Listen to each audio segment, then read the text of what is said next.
É o Novo Testamento de carreirinha, hoje Romanos capítulo 10.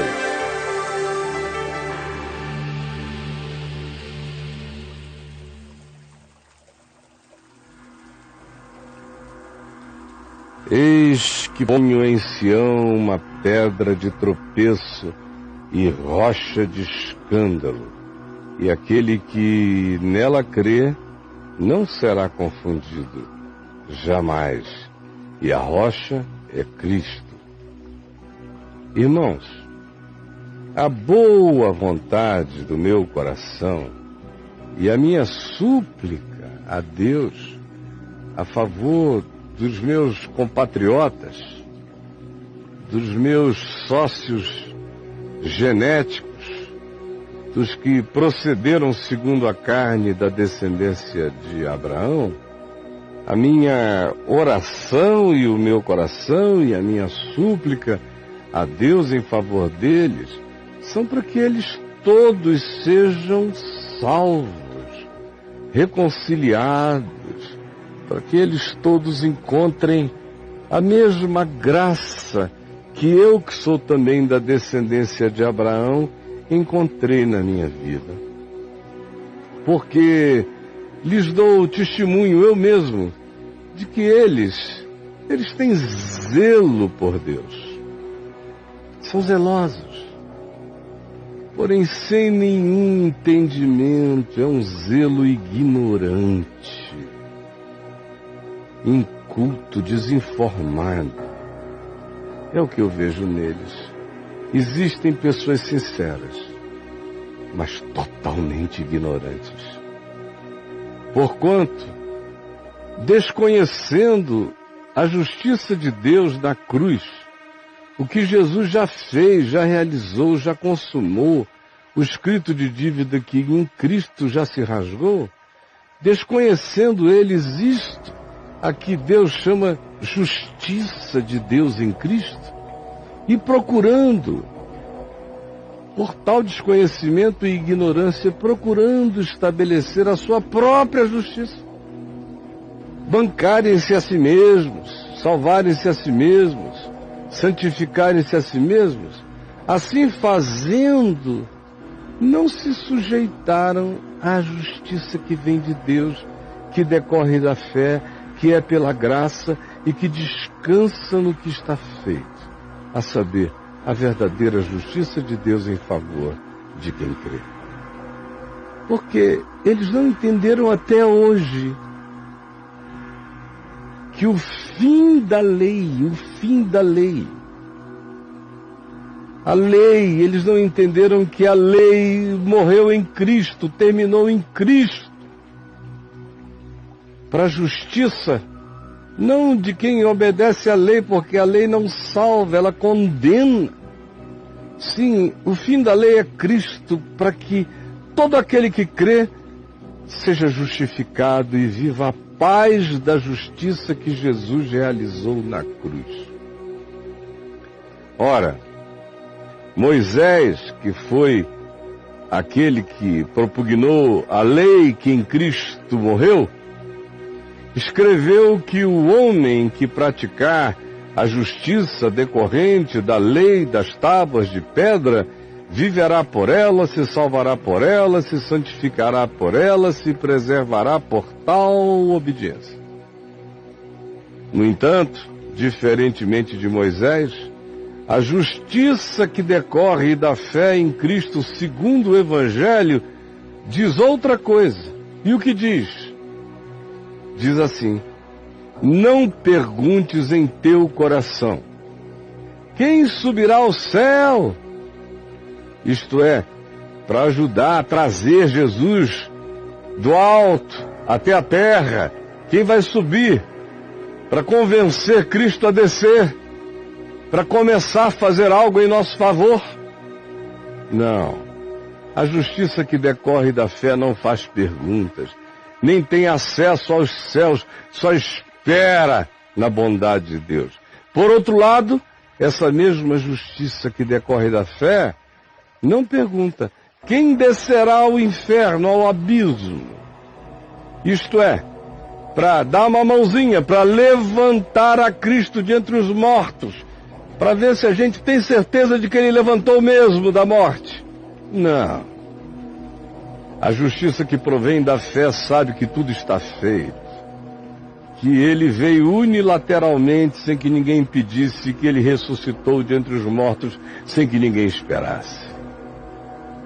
Porém, o que se diz de fato quando se trata da justiça da fé, justiça do Evangelho, justiça realizada por Cristo na cruz para ser praticada como gratidão na vida? O que se diz do Evangelho? O que se diz é isso: a palavra está perto de ti, na tua boca, no teu coração. A palavra que te salva, a palavra da vida, está aqui, não está longe. Se você quiser, está tão perto que é só falar, ela está aí. E ela está tão íntima que está no coração, é só crer. E você está salvo. Isto é, a palavra da fé que nós pregamos é assim. Ninguém tem que subir aos céus, ninguém tem que descer ao abismo. Ela habita a minha boca como confissão e habita o meu coração como fé.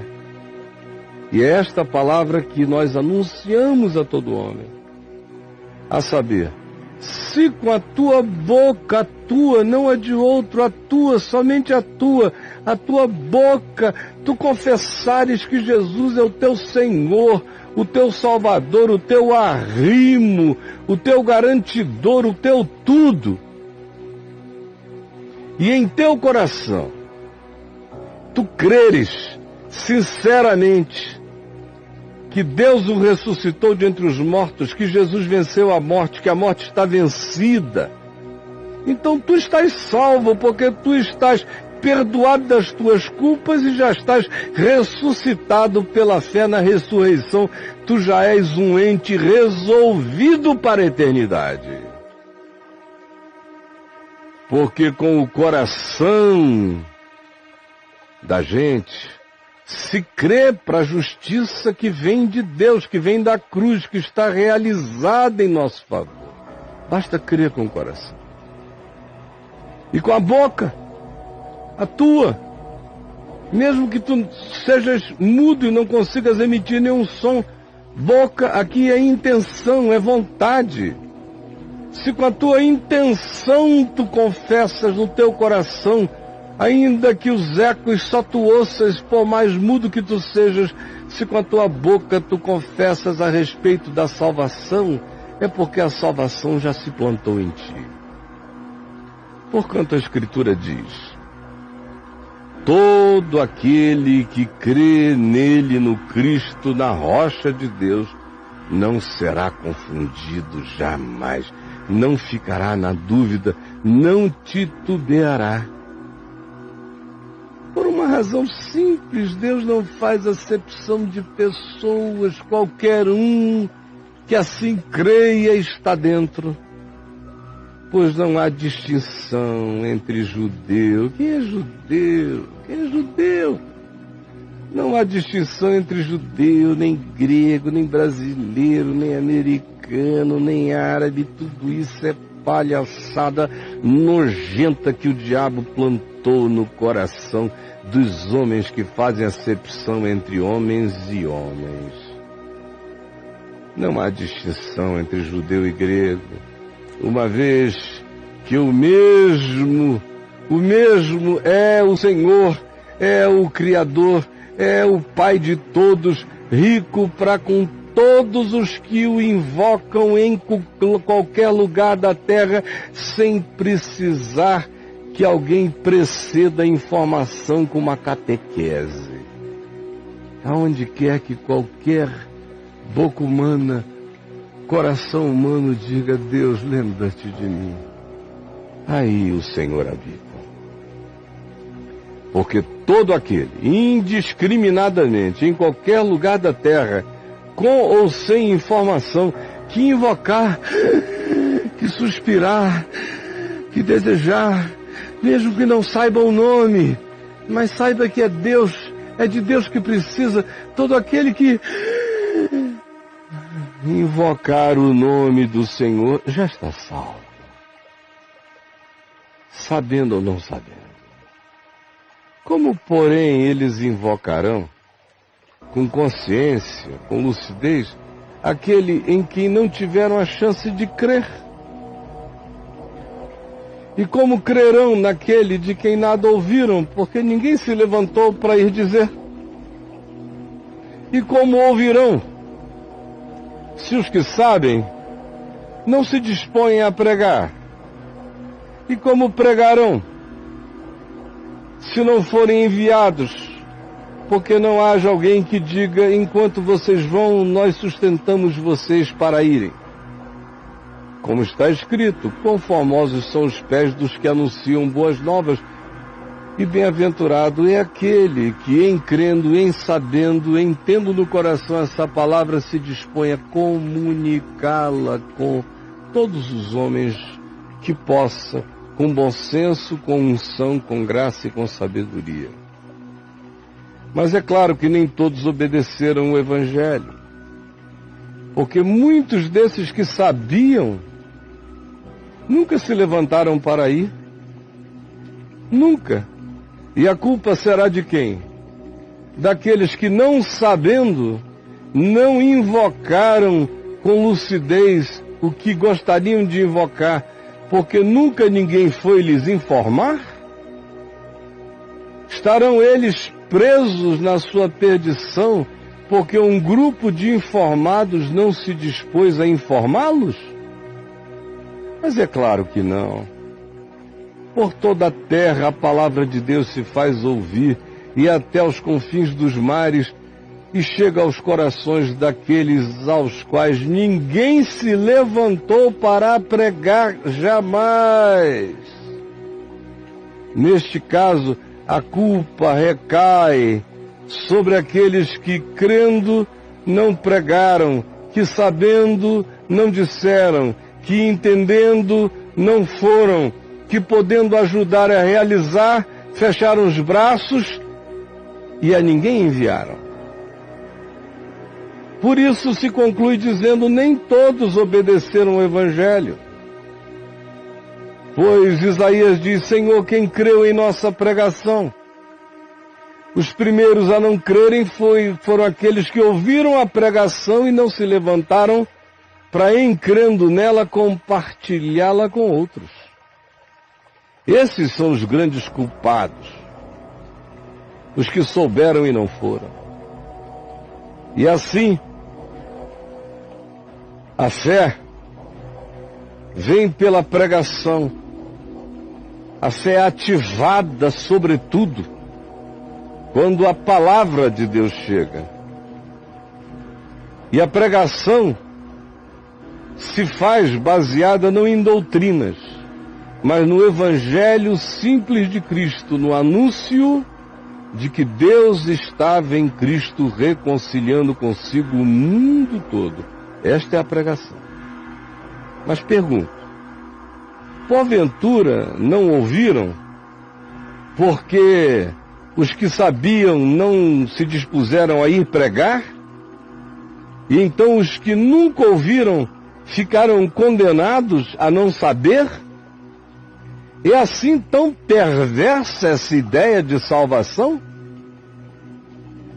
Só serão salvos os que forem informados, e só serão informados aqueles que encontrarem alguém com boa vontade de ir lhes informar? É claro que não. Deus não está preso ao capricho daqueles que dizem que são os anunciadores e os informadores do Evangelho. Se o Evangelho ficasse preso ao capricho dos que pregam, o Evangelho não teria ido a lugar nenhum no mundo. Ao contrário. Por isso pergunto, porventura não ouviram? Porque não houve quem lhes pregasse? Eu digo sim, por certo ouviram, porque a voz de Deus não depende do homem, como está escrito no Salmo 19, que diz que é a natureza que prega também uma noite para outra noite, um dia para outro dia, sabedoria vai sendo compartilhada no silêncio da criação e assim por toda a terra se faz ouvir a voz de Deus, até onde ninguém chegou com a informação. E as suas palavras, que são palavras do Cristo eterno, não da informação histórica do Evangelho, mas palavras do Cristo eterno, da consolação eterna que transcende cultura e história, essas mesmas palavras que são faladas à noite, faladas em sonho, faladas em segredo, faladas no encontro do amor, faladas na reflexão da consciência, faladas onde ninguém sabe que estão sendo faladas, essas palavras do Evangelho, essa boa nova de graça, de perdão, sem nome, sem signos, chega no coração de todos até aos confins do mundo e desde sempre. Pergunto ainda mais, porventura, não terá chegado esse fato ao conhecimento de Israel, de que Deus não está confinado às suas fronteiras, nem ao capricho catequético de um povo duro de coração, fechado, xenófobo, nacionalista e que odiava os diferentes? Porventura não chegou a Israel o conhecimento acerca dessa liberdade de Deus, que não depende deles? É claro que sim, pois já Moisés dizia a Israel: eu vos porei em ciúmes com um povo que não é nação, segundo os padrões de vocês, com gente que vocês consideram insensata, eu vos provocarei a ira, porque vocês verão que eles acolherão o que vocês não acolheram. E Isaías, ainda mais do que isso, se atreve e diz: fui achado, diz Deus, pelos que não procuravam por mim. E revelei-me aos que não perguntavam por mim, aos que não tinham nenhuma informação ao meu respeito, nem tinham interesse em saber de qualquer informação formal a respeito da minha revelação, mas foi justamente por esses que eu fui achado, e eu me revelei a esses que não me procuravam. Enquanto isso, Israel, que sabia da informação, e os cristãos e protestantes que sabem da informação vão morrendo secos e duros na dureza do seu coração. Quanto a Israel, assim como quanto aos crentes, porém, se diz: todo dia estendi as minhas mãos pregando a esse povo rebelde e contradizente. Todo dia, todo dia, todo dia. Enquanto isso, tem gente no mundo inteiro que nunca ouviu nada, e no dia que ouvir, a primeira coisa cairá de joelho. Mas você, seu Israel segundo a carne, seu crente de arrogâncias, a ti o Senhor diz todo dia. Mas nem o Novo Testamento quiseram ler, nem minha palavra quiseram ouvir. São todos rebeldes e contradizentes, perversos na natureza do seu coração. Batizam-se para ficarem ouvindo aquilo que eles não querem obedecer jamais. Para nós hoje, esta foi a leitura do Novo Testamento de carreirinha. Guarde-a profundamente no seu coração.